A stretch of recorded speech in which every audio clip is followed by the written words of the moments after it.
Yes 6ix9ine is back in the game और इस बार appearance से लग रहा है कि 6ix9ine ब्लड गैंग से क्रिप गैंग में शिफ्ट हो गए हैं। लास्ट ईयर मई 24, 2021 को आखिरी बार पोस्ट किया था 6ix9ine ने अपने इंस्टा पे। उसके बाद कोई खबर नहीं थी उनके बारे में और ना ही वो कहीं पब्लिकली अपीयर हुए थे। एंड उसके इतने टाइम बाद अब जाके 6ix9ine ने अपनी वापसी का ऐलान करा है एंड उनके फैंस और हेटर्स दोनों ही एक्साइटेड है इस बात को लेके। खोज ये चीज तो हम डिनाई नहीं कर सकते कि 6ix9ine हिप हॉप में एंटरटेनमेंट बरकरार रखते हैं, चाहे वो हरकतें उनकी जान पे ही क्यों ना आ जाए। कई लोगों ने ये कहा था कि 6ix9ine अब वापस नहीं आएंगे, उनकी हाइप खत्म हो गई है, उनको हेल्थ इश्यूज वगैरह है, सो अब शायद ही 6ix9ine पहले जैसे एनर्जी में हिप हॉप में प्रेजेंट होंगे। बट उनके गायब होने के पीछे का मेन रीजन ब्लड गैंग था। को स्निचिंग के बाद ब्लड गैंग के टारगेट पे थे 6ix9ine, सो इसी वजह से क्या अब वो क्रिप गैंग में ज्वाइन हुए हैं ताकि वो सरवाइव कर पाए। तो क्या हालचाल है भाई लोग, what's really wrong with rapper के एक नए एपिसोड में आपका स्वागत है। आज हम बात करेंगे 6ix9ine के बारे में जिनका नया गाना यानी उनका कमबैक सॉन्ग आने वाला है। साथ ही हम ये भी डिस्कस करेंगे 6ix9ine को क्यों इतना हेट मिलता है या एक्चुअली में वो यही चाहते हैं। और इस वीडियो में आपको पता चलेगा 6ix9ine स्निच है या जीनियस। वेल अगर आप हिप हॉप सुनते हो या आर्टिस्ट हो तो हमसे इंस्टाग्राम पे जरूर जुड़ना। तो इसी के साथ चैनल का इंट्रो करते हैं रोल और शुरू करते हैं हम आज का वीडियो। Securix Entertainment.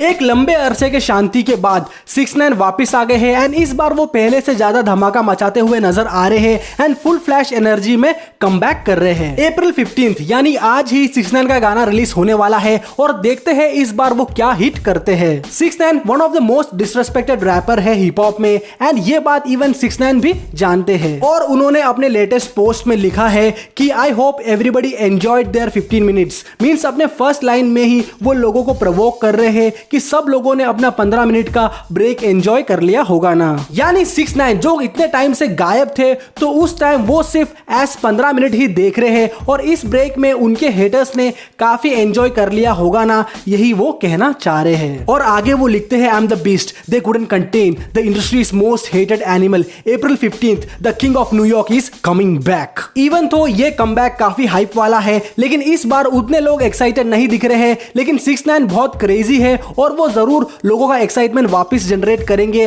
और इस चीज में तो वो माहिर है ही। टेकाशी अपने आप को किंग ऑफ न्यूयॉर्क बोलते हैं। पहले ये टाइटल पीडीडी यूज करते थे लेट 90s में, कॉज हिप हॉप के सबसे बड़े मुगल थे वो उस टाइम के। देन लेटर ऑन ये टाइटल 50 सेंट यूज करते थे जब वो अपने करियर के पीक पे थे, यानी 2003 से लेके 2008 तक। वैसे तो न्यूयॉर्क से काफी लेजेंडरी आर्टिस्ट है जैसे नास, जेजी, बिगी वगैरह, बट इवन तो 6ix9ine क्लेम कर रहे हैं कि फिलहाल वही है किंग ऑफ न्यूयॉर्क। कंट्रोवर्सी और 6ix9ine का नाता काफी पुराना है या ये कह सकते हैं कि दोनों एक ही थाली के चट्टे बट्टे हैं। और इस बार 6ix9ine अपना कमबैक करते हुए ही एक नए बीफ में अपने आप को एनरोल किया है जो है फिवियो फोरेन के साथ, जो कि एक रैपर है न्यूयॉर्क से ही। सो ये 6ix9ine ने अपने आप को न्यूयॉर्क का किंग घोषित कर रखा हुआ है। तो फिवियो ने इस पे एक ट्वीट किया था एंड कहा था कि 6ix9ine अपने आप को किंग ऑफ न्यूयॉर्क नहीं बोले। सो इस चीज को डीजे एकेडमिक्स ने शेयर किया था अपने इंस्टा पे, तो टेकाशी ने फौरन फायरबैक किया ये कहते हुए कि कुछ दिन पहले ही फिवियो के बेस्ट फ्रेंड की गोली मारकर हत्या कर दी गई थी ना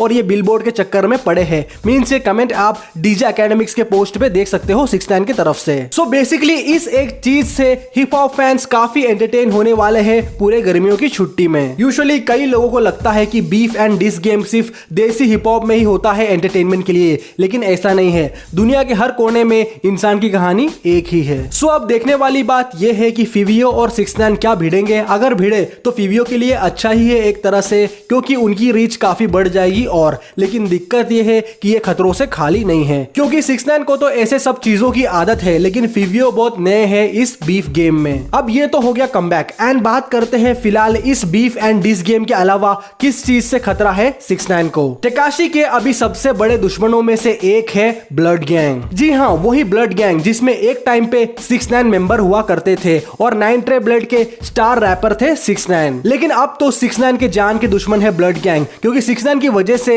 9 ट्रे ब्लड्स के कई सारे मेंबर्स अब जिंदगी भर के लिए जेल में बंद रहेंगे। और क्या किया है 6ix9ine ने ऐसा, आगे मैं इस वीडियो में आपको बताऊंगा। बट फिलहाल जो नया अपडेट आया है 6ix9ine की तरफ से, उसके मुताबिक वो क्रिप गैंग में ज्वाइन हो गए हैं ऐसा लगता है। कॉस अगर ब्लड गैंग से दुश्मनी है तो फिर बचने का एक ही तरीका है, क्रिप गैंग की हेल्प लो। क्योंकि ब्लड गैंग के ऊपर यूएसए में पुलिस वालों का भी कोई कंट्रोल नहीं है, पता नहीं कब कहां से निकल के गोली मार जाए।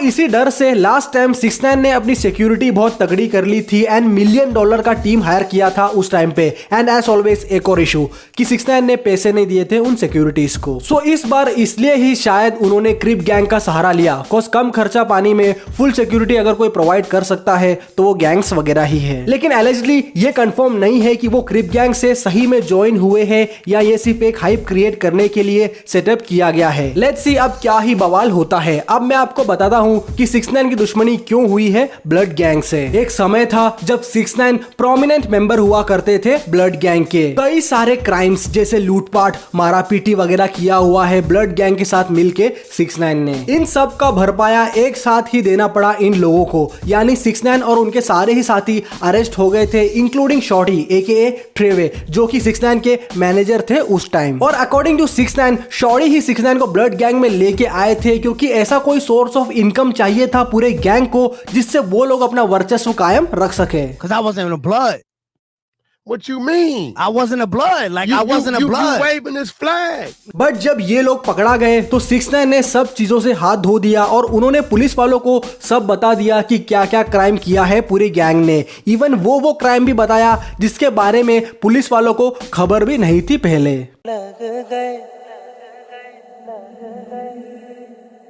लग गए इसलिए ही 6ix9ine को स्निच बोलते हैं क्योंकि उन्होंने अपने गैंग वालों को धोखा दिया है। बेसिकली गैंग में एक ही रूल है जो सबसे टॉप पर रहता है, जो है लॉयल्टी, और 6ix9ine ने ये बहुत गलत किया है as per the gang rules. इस तरह शॉर्टी और गैंग पे मुकदमा चला और उनको जेल हुआ, और ये सब बताने के चलते 6ix9ine को सरकारी गवाह मानकर जल्दी रिलीज कर दिया गया जेल से। लेकिन 6ix9ine का साइड देखे तो 6ix9ine सही है उनके मुताबिक, और ये चीजें उन्होंने एक इंटरव्यू में कहा भी है। 6ix9ine ने इवन ये भी बताया है कि उनकी जीएफ से शॉर्टी का अफेयर था और सेम गैंग में से किसी ने 6ix9ine का किडनैप सेटअप करवाया था।